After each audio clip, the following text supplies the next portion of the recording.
Всех приветствую! Меня зовут Ольга Касап, я психолог и психосоциальный консультант в организации «Альбатрос».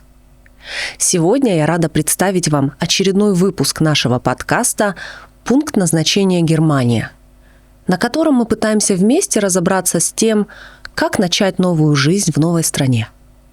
Какие факторы облегчают переезд и способствуют успешной адаптации к новой реальности? Как преодолеть препятствия, которые, хотим мы того или нет, преодолевать придется? Где найти силы, стойкость и мужество на все это? И что ждет нас в конце пути? Подкаст реализуется в рамках проекта «Консультационный центр Альбатрос Бранденбург», финансируемого Фондом убежища, миграции и интеграции Европейского Союза, а также Федеральной землей Бранденбург. В конце этого видео мы более подробно расскажем о проекте и о том, как с нами связаться, чтобы получить помощь. Кроме того, вы можете найти наши контакты под этим видео.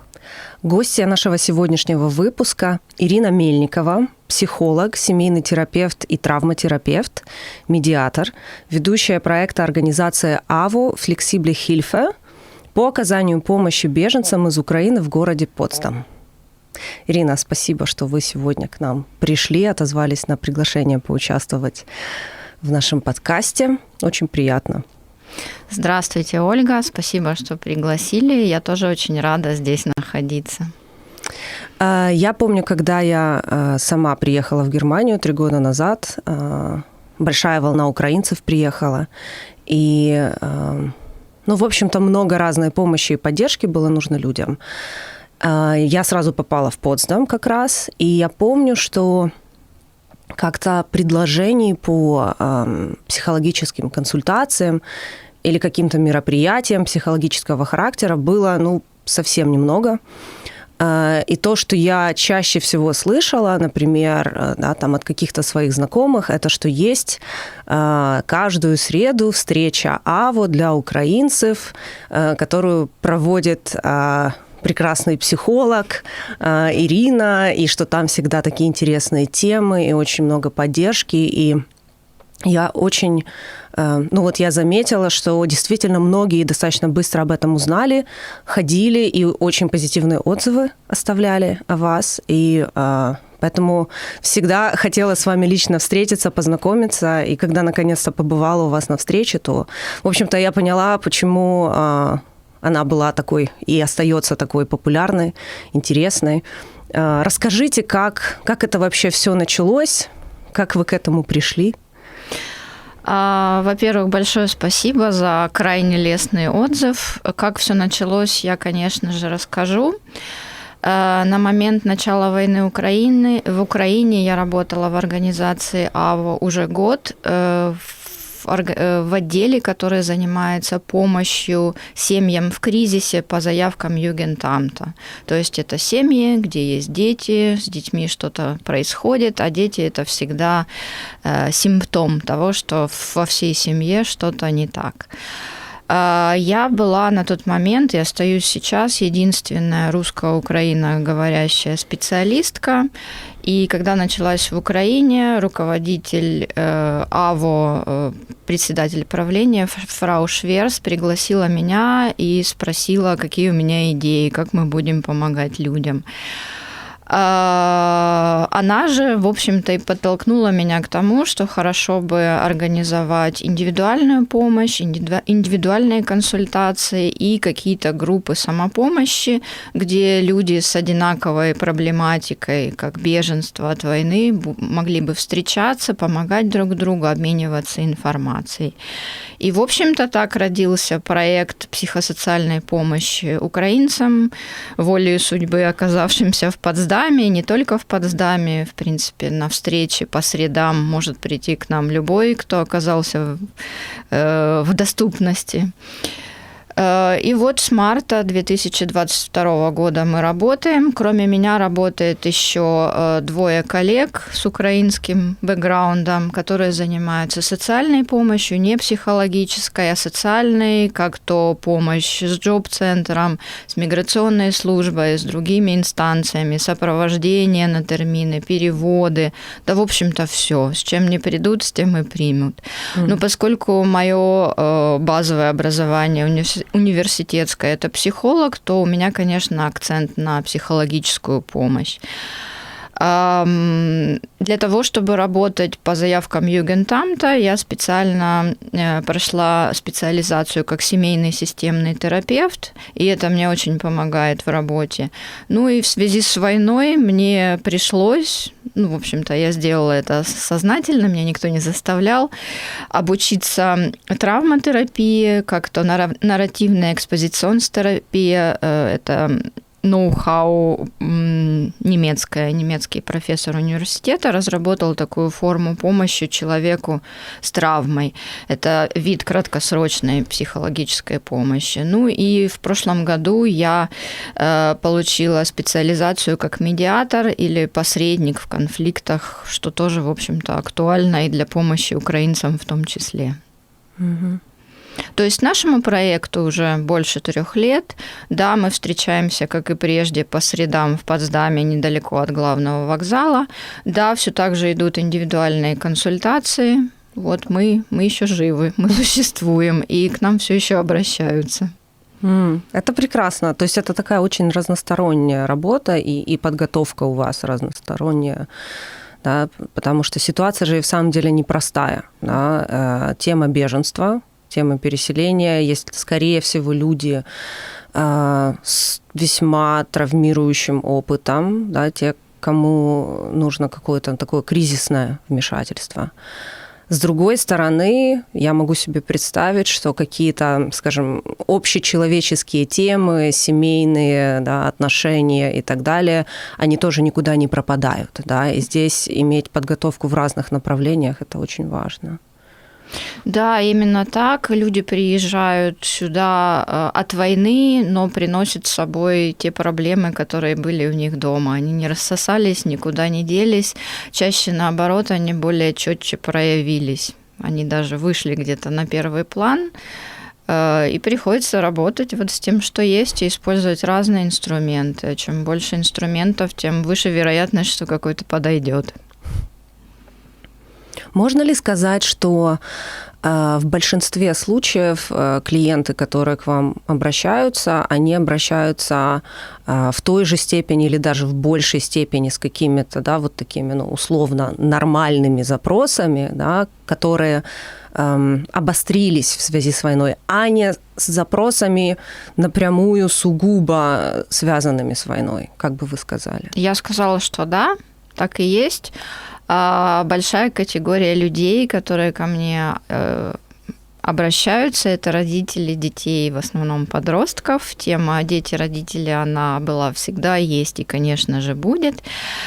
Сложности подросткового возраста были, есть и будут. Родителям с этим сложно справляться, но на фоне войны это более резко, более выражено, более интенсивно, поскольку люди приезжают из страны с одним бэкграундом, с одними правилами, в страну, где все это выглядит немножко по-другому. И кроме того, что приходится справляться с тем, что и так было бы, еще приходится свои методы адаптировать под законы, правила, порядки, культуру страны новой. Угу. Вот. Ну и отношения мужчина-женщина тоже были, есть и будут, и люди тоже с этим приходят. Какие есть типичные сложности, с которыми сталкиваются, например, пары, да, мужчина-женщина, в связи со сложившейся ситуацией? Да, я знаю, что есть семьи, которые война разделяет. Да, чаще всего это женщина, например, уехала в Германию, мужчина остался в Украине. Да, возможно, в это еще и вовлечены как-то дети. Иногда бывает, что удается обоим уехать, да, но Наверное, это тоже нелегко для двух партнеров, которые как-то жили и были адаптированы к украинским реалиям, сохранить пару и развивать свои отношения в новой стране. Что бы вы могли про это сказать? Давайте я начну с конца. С того, что больший шанс на то, что отношения выстоят, выживут и будут иметь продолжение у тех пар, где партнерский тип отношений, когда люди примерно с одинаковыми ресурсами, когда люди примерно с одинаковыми вводными, они примерно плюс-минус равный вклад вносят в отношения, и более-менее они способны существовать автономно друг от друга. У таких пар при наличии каких-то общих целей, интересов, планов, скорее всего, с отношениями все будет хорошо. Конечно, война – это не нормативный кризис, бывают кризисы нормативные и ненормативные. Это ненормативный, который, в принципе, в отношениях не должен был бы вмешаться, но так случилось. Пары, где отношения другого рода, где один партнер зависит от другого партнера, и так бывает, что это и материально, и жилищно, и морально, и как-то еще. Вот тут бывают сложности. Когда люди приезжают в Германию, и пока что они не работают, они получают помощь. И женщины, и мужчины, и независимо ни от чего. И когда, например, условная женщина, приехав из Украины и находившаяся там в зависимых отношениях, без своих денег, в жилье, которое принадлежит не ей, еще с какими-то нюансами, оказывается в Германии, где она чувствует себя относительно независимой и свободной, и вот она начинает думать, а зачем же мне все это надо, а что же нас тогда на самом деле объединяет? Это может быть и мужчина, просто женщины чаще с этим приходят. И когда человек понимает, что, ну, наверное, меня в этих отношениях в большей степени ресурсы вот держат, я не могу быть самостоятельной, то, возможно, разные варианты развития событий. Человек спрашивает меня, зачем мне это надо, и если нет ответа «зачем», то начинает глядеть в сторону выхода. Вот так бывает достаточно нередко. Угу. То есть удивительным образом ситуация войны, она может и помочь. Она может и помочь. Она может быть и катализатором выхода из каких-то отношений, которые, может быть, не очень здоровые, не очень оптимальные. Угу. Бывает ли такое, что здоровые, хорошие, крепкие отношения не выдерживают испытания войной? Бывает, конечно, бывает. Мы люди, мы не застывшие мухи в янтаре. Мы развиваемся. Мы меняемся под воздействием каких-то внешних или внутренних событий.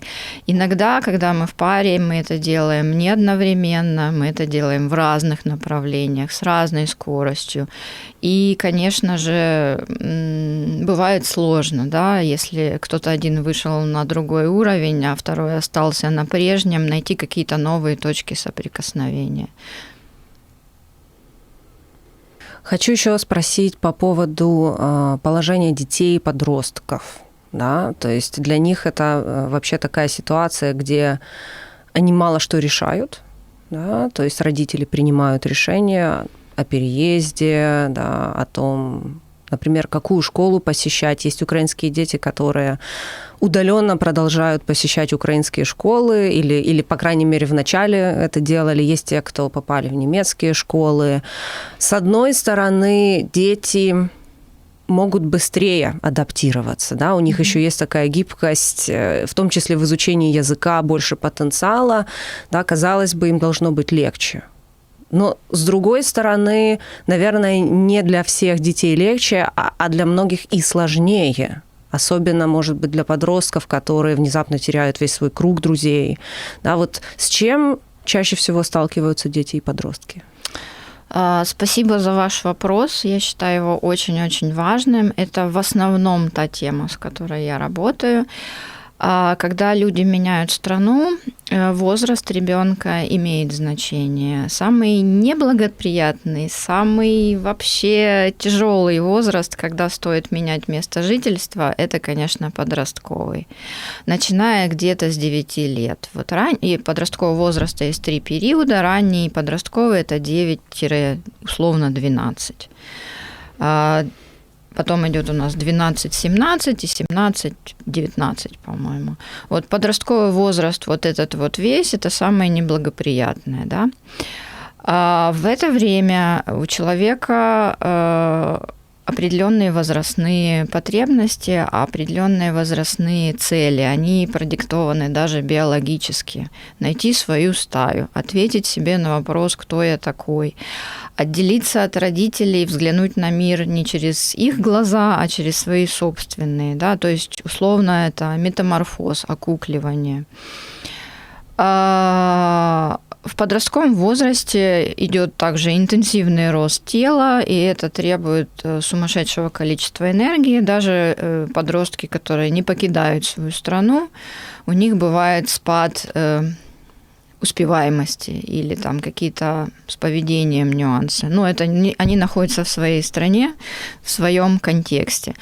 А подростки, которые поменяли в страну, им хуже, наверное, раз в 10. У них такое ощущение, как будто они идут, как русалочка с новообретенными ногами по битому стеклу. Все слишком больно, слишком ярко, слишком чувствительно. А когда еще весь контекст, который тебя окружает на другом языке, непонятный, это очень-очень-очень сложно. Обычно ко мне обращаются родители подростков, подростки сами в меньшей степени, но бывает, начиная с 11 лет, ко мне дети приходят сами по своей инициативе, но чаще всего это родители, и чаще всего он перестал учиться. Она легла и лежит, они ничего не хотят, грубит, что-то там еще. Но в основном это вопросы, связанные с учебой и со школой. Вот. Вот это то, с чем приходится работать во первых строках. Звучит как, в общем-то, да, типичные подростковые проблемы, но, наверное, усиленные. Усиленные из-за того, что, конечно же, подростков в первую очередь интересует, как я выгляжу в глазах окружающих, кто моя стая, кто мои люди. И если бы у себя на родине на этот вопрос плюс-минус можно было бы ответить плюс-минус быстро и плюс-минус эффективно, то здесь другие люди, другой язык. А в подростковом возрасте речь имеет значение, разговорная коммуникация имеет значение, вербальная. В более раннем возрасте дети могут поиграть, даже не особо зная язык друг друга или вообще не говоря, то в подростковом возрасте разговор, речь имеет значение. И себя очень сложно выразить, себя очень сложно преподнести как-то. И, конечно же, по-разному их встречают местные жители, да, иногда бывает не очень, и даже очень сильно не очень. И все это больно, тяжело и усугубляет и без того непростой подростковый возраст. Я помню свой подростковый возраст. Никуда моя семья не переезжала. И, в общем, никаких глобальных, казалось бы, проблем у меня не было, да, но сколько внутри постоянно кипело, да, и насколько сложно было найти какие-то конструктивные способы, чтобы с этим справляться. И мне трудно себе представить, каково это подростку, который, возможно, живет вдали от отца или от бабушки с дедушкой, да, от родственников, от своих друзей, потому что, так, с друзьями-то никто особо не переезжает вместе, вдали от какой-то, может быть, только начавшие формироваться рутины, спортивные кружки, хобби и так далее. Да? То есть эти все опоры, да, которые могли бы помочь пройти этот трудный период, вот тут их нет или их очень мало. И как себя вести подростку и родителям для того, чтобы найти эти новые опоры, сформировать их? Вы совершенно точно описали как это может ощущаться, плюс добавьте к этому родителей или родителя, с которым переехал, который тоже в несколько разобранном состоянии, который тоже может быть не опорой, а очень даже наоборот, так бывает достаточно часто. А что же делать, спрашиваете вы совершенно справедливо. Путь не прост и не быстр, но что-то делать можно. Да? Очень важно родителю в первую очередь обратить внимание на себя, насколько я стабилен, насколько я могу поддержать. В отношениях родитель-ребенок ответственность всегда на родителе, хотя бы потому, что у него уже дозрел мозг до нужной кондиции, у него есть жизненный опыт, и, в принципе, взрослость подразумевает, что человек как-то саморегулируется и как-то может и себя поддержать, и ближнего, зависящего от него ребенка. Вот. Чтобы я, опять-таки, начну с конца, чтобы я не рекомендовала, я бы очень не рекомендовала педалировать учебу. Очень часто бывает, что переезжают с подростками, вообще с детьми, школьниками, и если ребенок был успешен у себя на родине, то от него автоматически ожидается, что он тут также бодро будет быстро учить немецкий, вникать во все и в принципе, к тем же результатам придет, которые у него были на родине. Такое бывает крайне редко. Бывает, но крайне редко. Обычно все заваливается, язык новый, очень часто предлагается детям остаться на второй год, что для Германии абсолютно нормальная практика, абсолютно даже прекрасная и благоприятная, дающая человеку год на то, чтобы он вообще вник в происходящее. Но для украинских родителей это бывает тяжело принять, да, потому что у нас свои какие-то модели успешности, неуспешности и как должен выглядеть жизненный путь. Вообще с подростком родитель может уже мало что на самом деле сделать. Свой педагогический вклад он уже, в принципе, внес. Вот. Теперь, наверное, самая главная задача – это не испортить отношения. Если они испорчены, то вывести их из кризиса, завоевать заново доверие своего любимого, близкого человека. Ну и предлагать помощь, быть рядом, быть самим опорой ему и, наверное, образцом, как должна выглядеть нормальная, здоровая взрослость, чтобы подросток, глядя на нас, как на родителей, мог себе сказать, что окей, это не так уж и плохо, вероятно, быть взрослым не так отвратительно, и я тоже могу попробовать им стать. Звучит так, как если в ряде случаев родителю самому стоит пойти к специалисту, а не отправлять ребенка. То есть самому получить опоры, стать сильнее в родительской роли, а дальше помогать самому своему ребенку. Абсолютно точно, абсолютно точно. И я обычно это рекомендую тем, кто хочет записать ко мне ребенка. Я всегда начинаю с того, а давайте сперва придете вы, и мы с вами разберемся, как вообще ваши дела, что вы хотите, как вы видите своего ребенка, и какая у вас вообще коммуникация, как и о чем вы говорите. Часто бывает так, что ребенок вообще не хочет никаких психологов, он хочет, чтобы от него просто отстали, что для родителя тяжело, тяжело отстать, да, ты как бы ответственный, ты можешь что-то упустить, ты можешь что-то там напортачить. Страшно. Это очень страшно, да. Страх – это вообще базовое состояние родителей, агрегатное, можно сказать. И это абсолютно нормально, потому что, особенно если это первый ребенок, у нас раньше не было такого опыта, нас никто этому не учил. В нашей родительской семье мы не всегда хотим брать то, что проделывали с нами. Иногда хотим, иногда в меньшей степени. И, конечно же, страшно сделать ошибку, у которой может быть достаточно высокая цена. И да, я опять-таки повторюсь, что я семейный системный терапевт, это значит, что семья – это система, и состояние каждого члена этой системы влияет на всех остальных. И даже если ребенок ко мне не придет никогда, я его не увижу в своей жизни, но придет ко мне родитель, мы уже через родителя можем сделать для ребенка что-то хорошего. По крайней мере, сделать ему, как в известном анекдоте, добрую маму. Стабильную, по крайней мере. Это правда, да, это нелегко бывает увидеть, что если в ребенке сейчас сильнее всего проявляется проблема, это не значит, что он является источником. Да. Скорее всего, да, скорее всего. Но бывают и случаи, что и ребенок, вот родители прекрасные, все хорошо, а в подростковом возрасте, кроме всего прочего, часто бывает дебют какого-то расстройства психического. Это бывает, слава богу, не так часто, это редко бывает, но подростковый возраст, он может выстрелить каким-то расстройством, да, к которому родители не имеют отношения, ну, каким-то образом генетически. До конца мы не знаем причин некоторых расстройств, оно может активироваться, проявиться каким-то образом.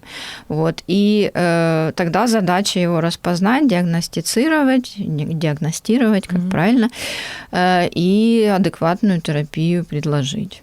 Угу. Вы упомянули ранее, что украинские семьи сталкиваются с определенными сложностями в силу того, что реальность здесь несколько другая. Да? Например, остаться на второй год в контексте Украины это позор, да, это значит, что там мой ребенок неудачник, и, ну, в общем, ничего страшнее в жизни нет. А в Германии, ну, да, если ребенку так лучше, почему бы и нет? То есть намного меньше какой-то стигматизации в этом вопросе. И в целом отличия в детско-родительских отношениях, в культуре, их немало. По вашему опыту, какие отличия сильнее всего беспокоит или вот сложнее всего принять украинцам? Ну, во-первых, это школа, да, остаться на второй год – это прям вот очень сильно отличное. Мой ребенок оставался на второй год, когда он приехал в 9-летнем возрасте с около нулевым немецким и должен был пойти в 4 класс, но меня спросили, а как, простите, мы будем ему объяснять материал? А давайте вы останетесь на второй год. И, конечно, я, как тогдашняя украинская мать, была в ужасе и шоке.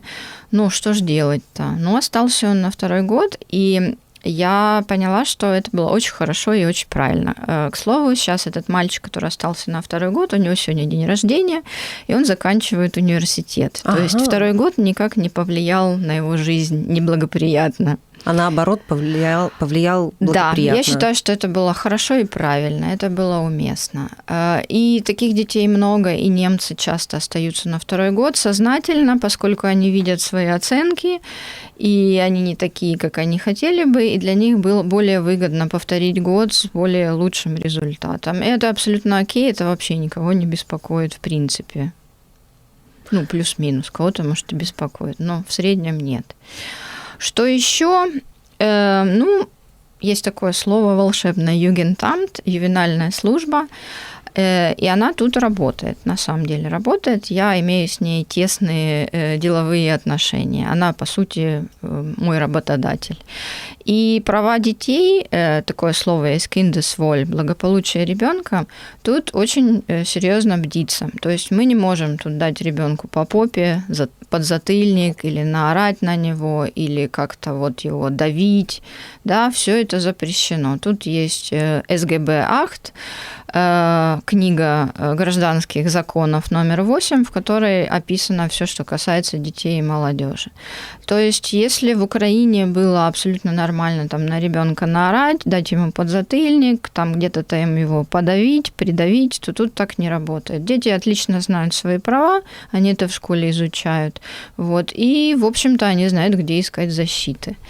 А родителям, которые не привыкли учитывать то, что ребенок это тоже личность маленькая, но абсолютно равная взрослому, и что с ним нужно обращаться так же вежливо и осторожно, как с другим человеком, от которого может прилететь.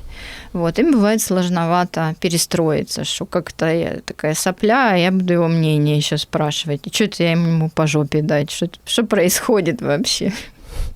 Бывает сложно. Звучит прекрасно. Я прям чувствую, как мне в детстве так не хватало, чтобы мне кто-нибудь рассказывал про мои права. Но возникает все-таки вопрос, и я его слышу периодически от от разных людей, да, ну, реже от немцев, чаще все-таки от приезжих. А есть ли здесь перегибы? Есть ли обратная сторона того, чтобы относиться к ребенку как к равному и вот прям везде его уважать, и во всем там чуть ли не слушаться его, а не наоборот? Прекрасный вопрос, да. Как мы знаем, истина, она обычно где-то посередине находится. Конечно, палку можно перегнуть. Когда я говорю, что ребенок нам равен, я имею в виду, что он как личность нам равен, но как человек со своими возможностями, влияниями, он нам вообще не равен. Существует такое понятие, как семейная иерархия, и чуть выше тот, у кого есть ресурс и, соответственно, ответственность. Мы не можем слушаться нашего ребенка, если речь идет о каких-то серьезных решениях, после которых идет какая-то ответственность и какие-то последствия, которые ребенок в силу ограниченного ресурса не может с этим ничего сделать. Конечно же, кроме уважения прав ребенка, должны быть правила семьи, должны быть забитое выражение границы, да, ну, не знаю, как это можно по-другому синоним назвать, ну, назову границы, как мы уже сейчас привыкли. Границы родителя, правила поведения в семье, и, в принципе, ребенка с самого раннего возраста надо к этому приучать. Обычно это начинается с 1,5 лет, так называемый с 1,5 до 3 лет, когда ребенок понимает, что весь мир не для него и не про него, что есть, оказывается, еще какие-то люди, и они почему-то не всегда разрешают делать то, что мне хочется. Да? Обычно в это время грамотный родитель или более-менее осознанный ребенку объясняет, да, что нет, солнышко, 2 конфеты, а не 8, и если я говорю 2, а ты плачешь, то все равно 8 не получится. Да? Вот такие правила. Вот я это даже не обсуждаю. Что маму бить нельзя, мы это не обсуждаем, мы учимся выражать свой гнев как-то по-другому, но задача взрослого, кроме того, что предоставлять ребенку возможность для гармоничного развития жизни, в принципе, еще и рассказывать ему, какие в этом мире правила, и что можно делать, а что не можно делать. Ну, не могу не спросить, да, в контексте всего этого разговора о том, как трудно и подросткам, и детям, и родителям. Мы уже поняли, что обращаться за помощью в таких случаях можно и нужно, и в первую очередь обращаться самим родителям. Но все-таки, если мы понимаем, что для подростков в силу, да, той темы, с которой они живут, самая актуальная тема их возраста – это все-таки социализация, поиск себя. И вот они оказались в этих обстоятельствах, где, ну, нет у них такого круга общения, а тут еще языковой барьер, а тут еще культурные различия. То есть взять и нарисовать себе из ниоткуда круг друзей и так далее очень тяжело. Что делать и вообще вот что могло бы помочь подросткам в данном случае? Сейчас распространенная тема – это когда подростки, причем подростки, неважно, да, в своей стране, в чужой стране, очень много времени проводят в соцсетях. Да? И, например, украинские дети-подростки говорят: так, а что мне делать? У меня все друзья, они там где-то далеко. Мне общаться не с кем. Да? Родители понимают, сочувствуют, говорят: ну да, сиди уже в своем телефоне, общайся с друзьями. Мы не знаем, что там на самом деле происходит в этом телефоне, сколько там общения, сколько там просмотра контента, но такова реальность, да? Подростков, которые бы сейчас не проводили много времени в соцсетях, их практически нет. Как вы это для себя видите? Можно ли это рассматривать как выход, хотя бы кратковременный выход? Или это все-таки приносит больше вреда, чем пользы? Или там есть возможность какие-то здоровые границы устанавливать? Что делать? Я не считаю, что соцсети и просмотр контента – это зло, и надо все бегом у всех отобрать и запретить.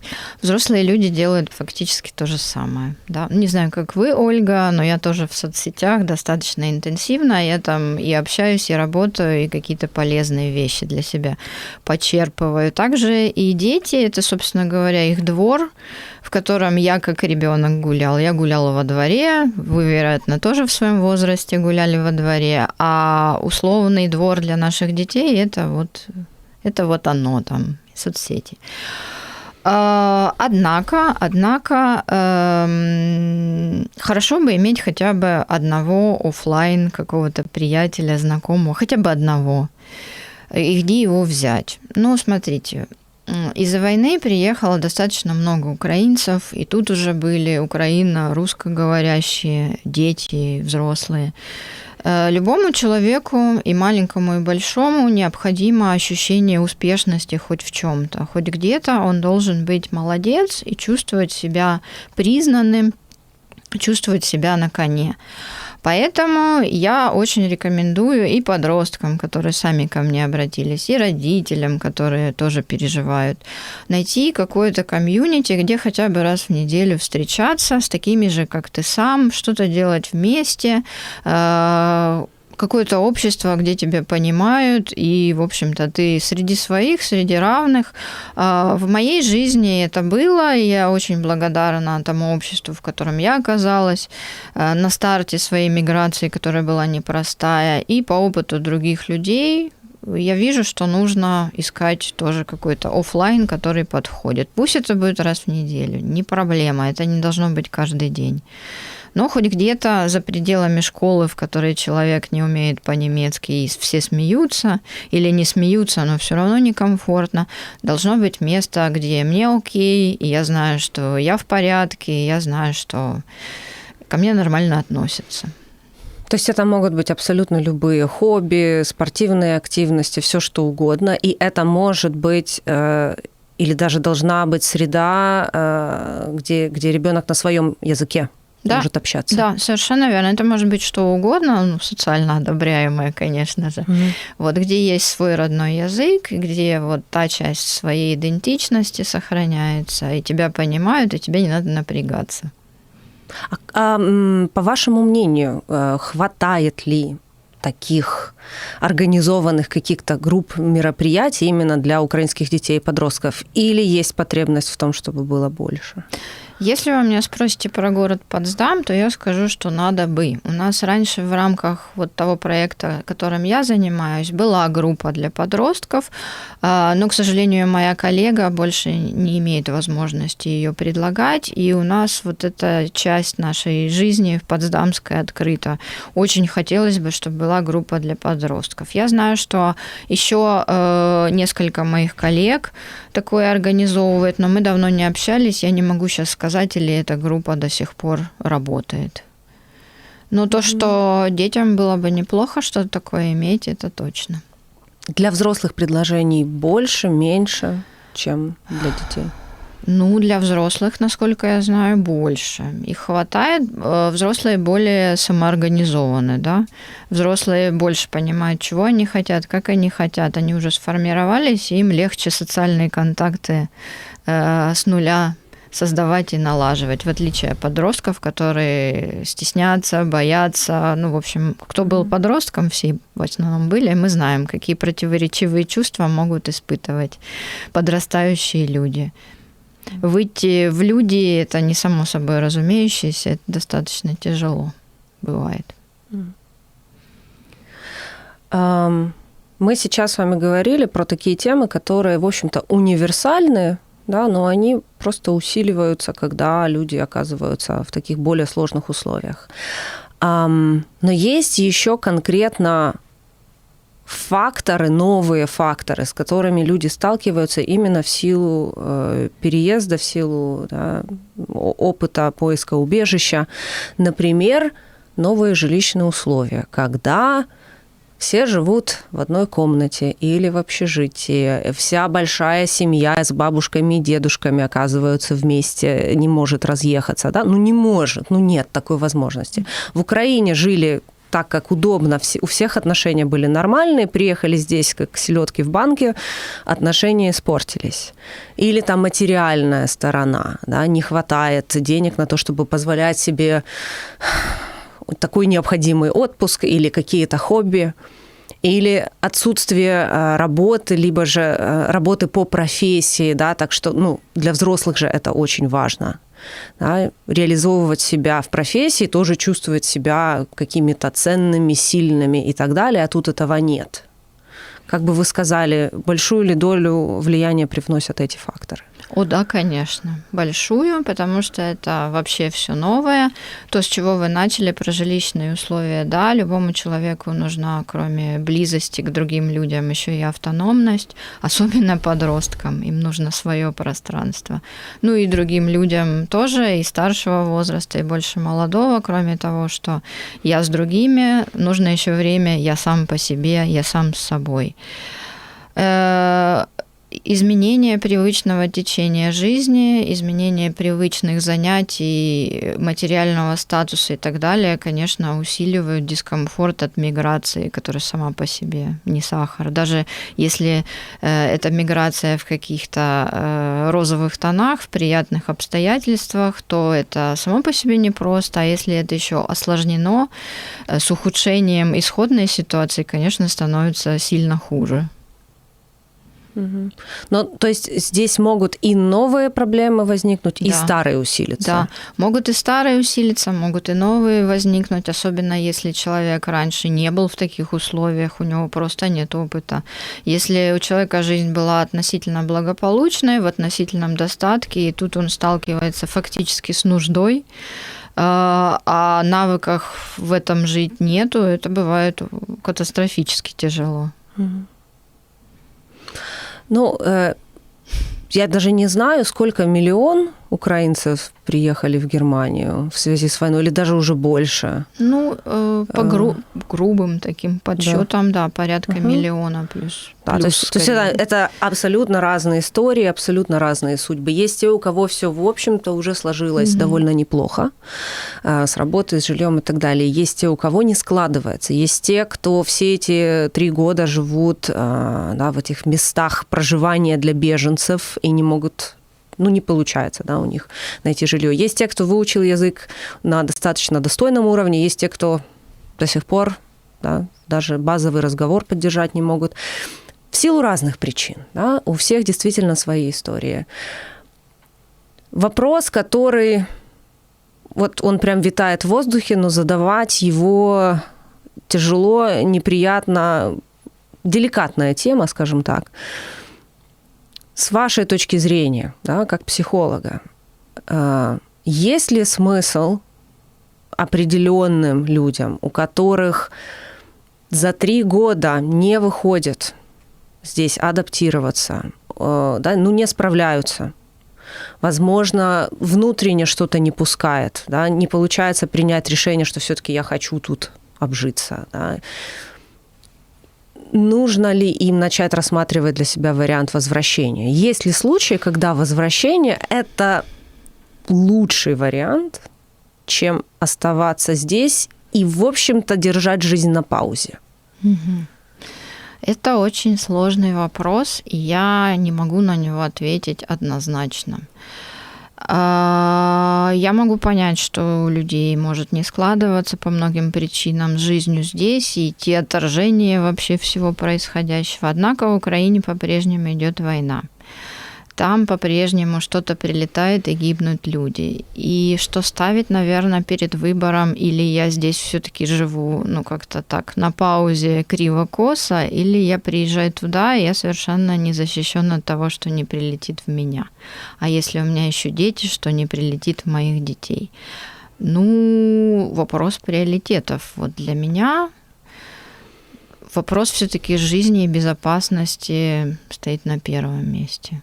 Не знаю. Каждый решает для себя, но в Украине по-прежнему война. И мы не можем сделать вид, что ничего нету и рисков нету. Но все-таки решение как-то должно быть человеком принято. Да, совершенно верно. Может, не Германия, или может, я не знаю что. Да. Германия такая специфическая страна, не все здесь уживаются, не все здесь приживаются. Я знаю немало людей, которые приезжали сюда и 20 лет назад, и 15, и они побыли годик-другой и сказали, нет, мы поедем назад. Но тогда не было войны, вот, а сейчас все-таки война. Я не знаю, вот, не знаю. Но встречаете ли вы часто людей, которые, ну вот как будто бы, да, и не тут, и не там? То есть какой-то частью все еще хотят вернуться, другой частью вроде бы решают остаться здесь, но на самом деле не могут до конца определиться. Да, их очень немало. Интересный такой феномен. Когда человек начинает учить немецкий язык, до этого у него там было несколько высших образований, условный и свободный английский, а тут он на немецком не может вообще. Как только пытается говорить, начинает плакать, к примеру, в общем, даже какие-то соматические проявления. Вот организм не пускает, вот ему тут плохо.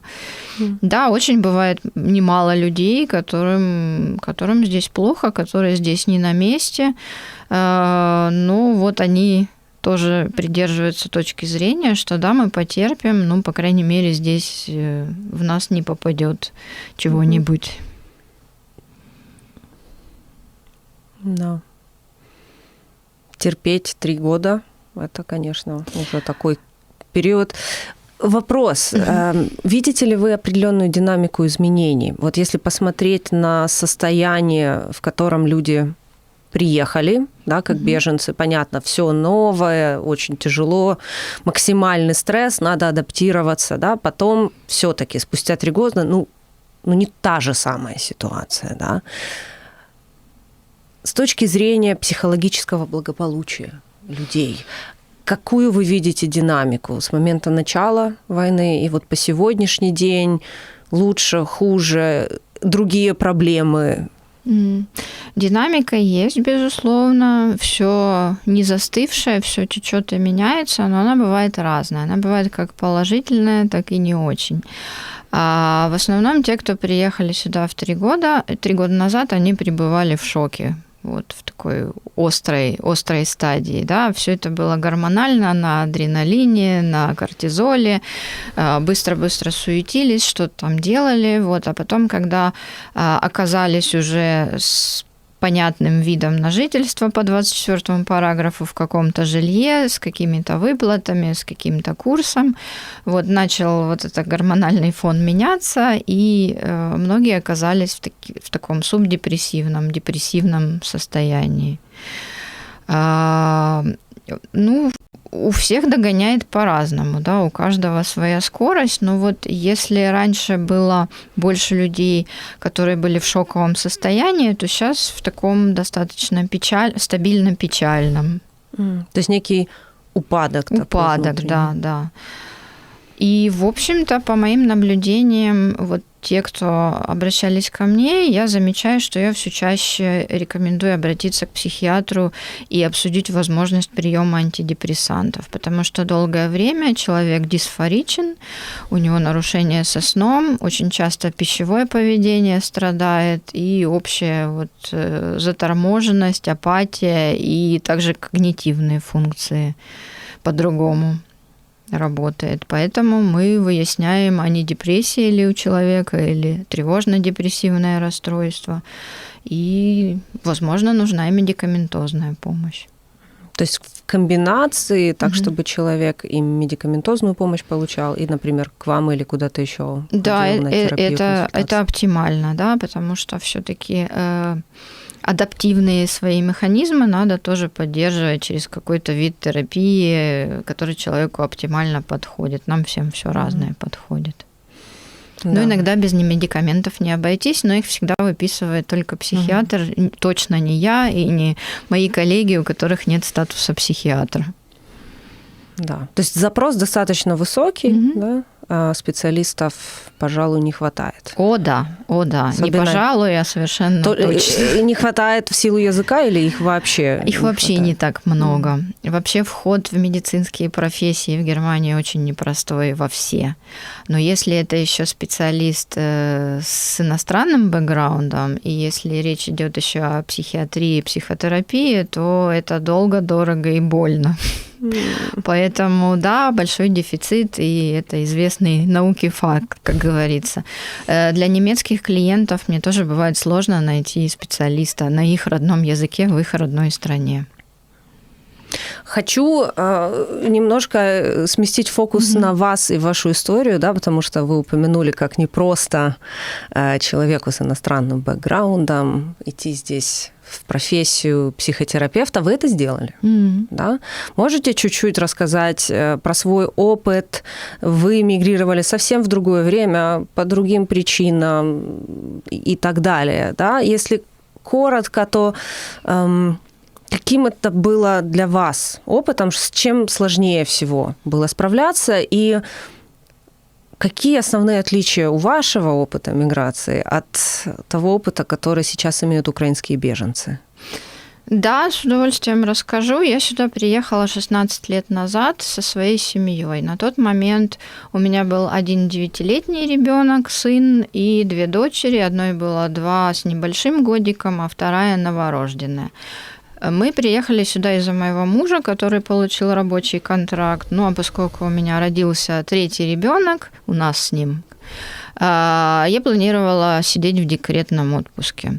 И я подумала, что было бы, наверное, веселее и интереснее посидеть в декретном отпуске в другой стране вместе с папой этих детей. И, в общем-то, была такая опция перевести семью, и что мы, собственно, и сделали. У меня была, можно сказать, такая лайтовая, очень ванильная форма миграции, то есть мы знали, куда мы едем. У моего мужа была там работа, у моего мужа было там жилье. Мы примерно ориентировались, где что находится. Мы до этого приезжали несколько раз его проведать. То есть ничего такого внезапного, как у людей, которые бегут от войны и берут с собой детей и сумку там с запасным бельем и паспортом, у нас не было. Мы планомерно готовились. Я немецкий начала учить, доучила его еще в Киеве до уровня А1. Вот, старший ребенок тоже там что-то пытался. Вот, мы приехали. Однако не могу сказать, что все было сразу ловко, замечательно и прекрасно.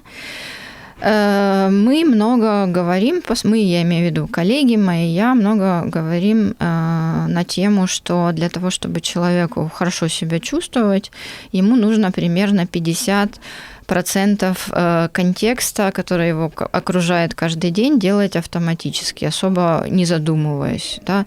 То есть не вникая, как чистить зубы, ходить в булочную, читать письма, что-то там такое обыденное делать. Когда человек меняет страну, этого нет. Приходится напряженно вникать во все мелочи, приходится вслушиваться в речь, которую ты на старте вообще не понимаешь. Приходится долго вникать, где находится булочная, и как вообще спросить нужную тебе булку.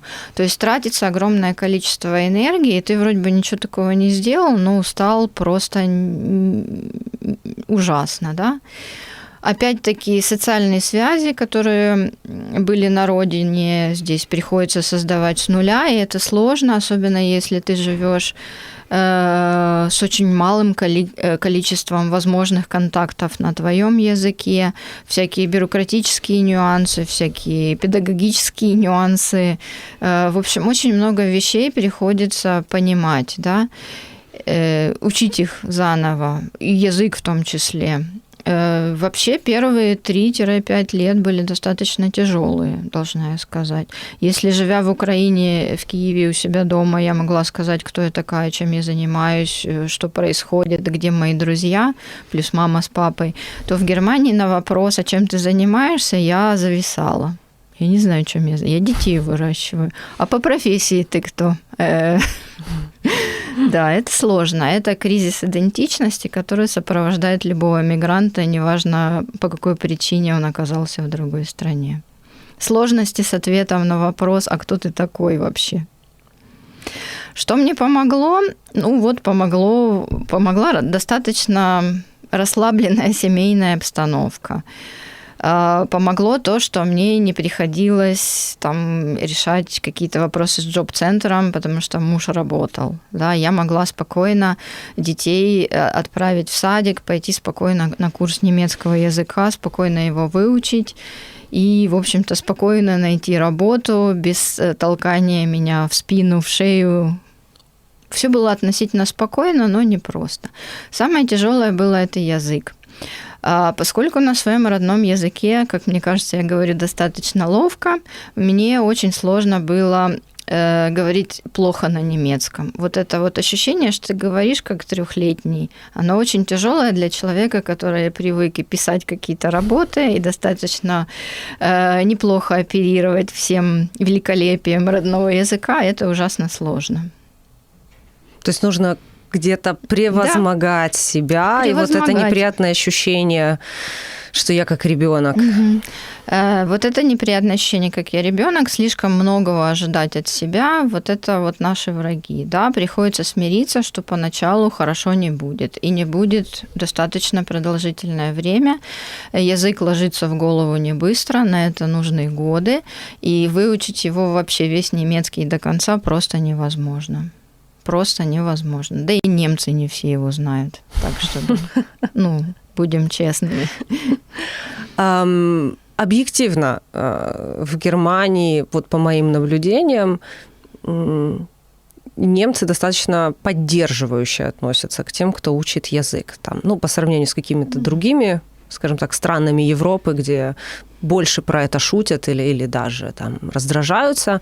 В Германии скорее немцы говорят: молодец, что ты уже и это сказать можешь, и это сказать можешь. Так ли это вот по вашему опыту? Я думаю, это зависит от того, с какими немцами вы общаетесь. Да, я видела разные случаи, но я скажу так. Стоит, если ты взрослый человек, выбирать себе партнеров по общению. Да? Не все люди доброжелательные, не все люди не привносят в контакт какие-то свои собственные проблемы, не относящиеся к тебе. Вот. И, конечно, бывают люди, которые разные говорят, но стоит себе выбирать тех, кто более поддерживающий. Обычно, когда иностранцу делают какие-то замечания по поводу несовершенства его владением новым языком, это больше говорят о себе. Когда мы говорим о Васе, мы скорее говорим о себе, чем о Васе. Узнаем что-то в Васе, что нам не нравится в себе. В себе, совершенно верно, да, абсолютно точно. Но это возможно, найти в Германии приятных, поддерживающих людей. Конечно. У меня есть друзья немцы, которые я искренне люблю, уважаю, с удовольствием провожу с ним время. Мы общаемся, разумеется, на немецком языке. Своих людей можно найти везде. Так же, как в Украине, наверное, не каждый из нас мог дружить с кем угодно из Украины, также и в Германии совершенно разные люди, и можно найти таких, кто тебе как-то комплементарен. Угу. Чтобы немножко подвести итог, что, на ваш взгляд, наиболее важно для успешной адаптации украинцев в Германии? Вот если бы вам нужно было, например, 5 пунктов перечислить, вот если у человека это есть, то ему это сильно поможет. Да, с радостью. Как минимум 3 точно назову. Первое – это внимание к своему здоровью. Когда мы в состоянии стресса, у нас летит все, что шаталось. Да? Внимание к своему здоровью. Если что-то начинает сбоить, слава богу, тут медицина оплачивается. Промолчим, как быстро можно взять термин, но, тем не менее, к домашнему врачу можно попасть день в день. Внимание к своему здоровью. Да. Наша прекрасная душа живет в теле, и хотим мы, не хотим, но чтобы она продолжала жить, нам надо этим телом заниматься. Второе – это язык. Его надо учить. Даже если не хочется, даже если сложно, его надо учить. Есть много всяких техник, есть много всяких возможностей все-таки его учить. Третье – это социальные связи. Есть опасность у людей, которые приезжают в другую страну, забиться в свою ракушку или общаться только с соотечественниками бывшими, и все. Это не очень хороший вариант, потому что живой язык, тот, который на улицах, мы можем выучить только с носителями языка, а не на курсах и не по книжкам. Да и вообще общаться это полезно для здоровья. Таким образом, мы закрываем одну из наших базовых психологических потребностей.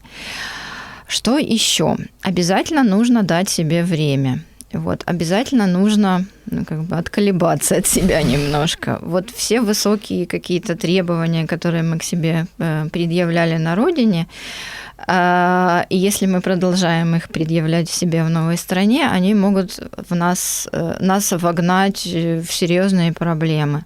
То есть если что-то не идет, если грустно, если печально, если плохо, так оно пока вот сейчас. Да, себя принять, пожалеть, простить, погладить по голове, относиться к себе с состраданиями.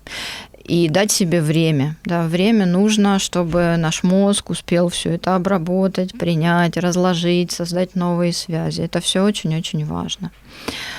Очень я рекомендую людям, которые сюда приехали, но не по работе и пока не работают, идти волонтерить. Неважно, что вы там делаете, вообще не важно. В лучшем случае должно быть релевантно той профессии, которой вы планируете здесь заниматься.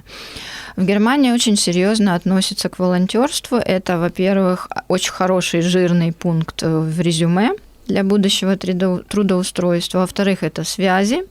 В Германии, как и везде, очень многие вещи держатся на связях.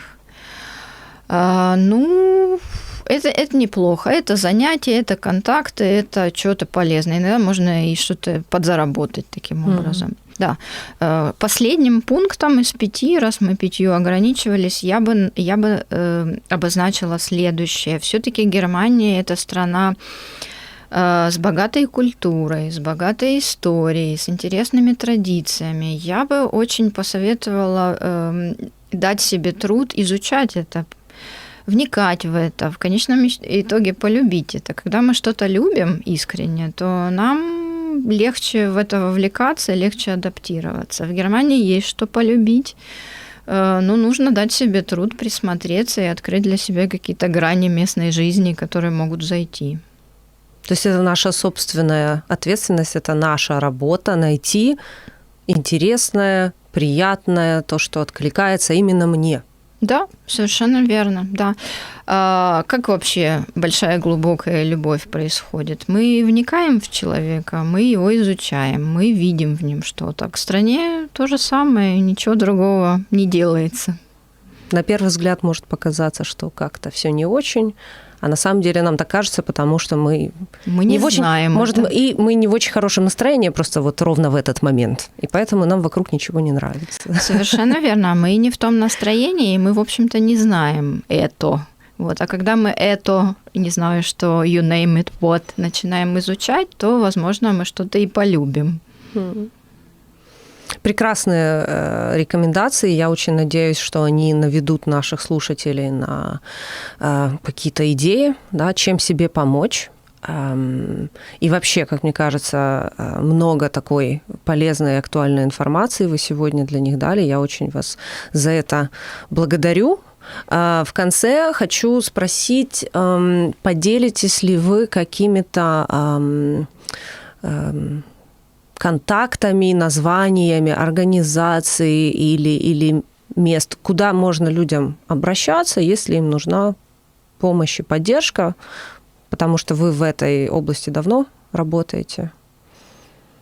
Спасибо и вам, Ольга. Я тоже очень вам благодарна. Мне очень было приятно, что вы меня сегодня сюда пригласили и дали возможность высказаться. Конечно, я поделюсь контактами партнеров, с которыми сотрудничаю. Во-первых, это моя организация АВО в Потсдаме. Кроме психологической помощи, там есть социальная помощь широкого спектра. Мои коллеги Сергей Шевчук и Ирина Коломоец с удовольствием помогут, если кому-то надо. Можно найти на сайте всю информацию. Вы, ваша организация «Альбатрос», от всей души рекомендую. Мы сотрудничаем, и я очень этому рада. Очень приятные, компетентные специалисты. Еще могу посоветовать организацию «Коммит» на земле Бранденбург. Там работают тоже замечательные специалисты, высококвалифицированные, в том числе одна из моих подруг и коллег там, то есть я знаю не понаслышке.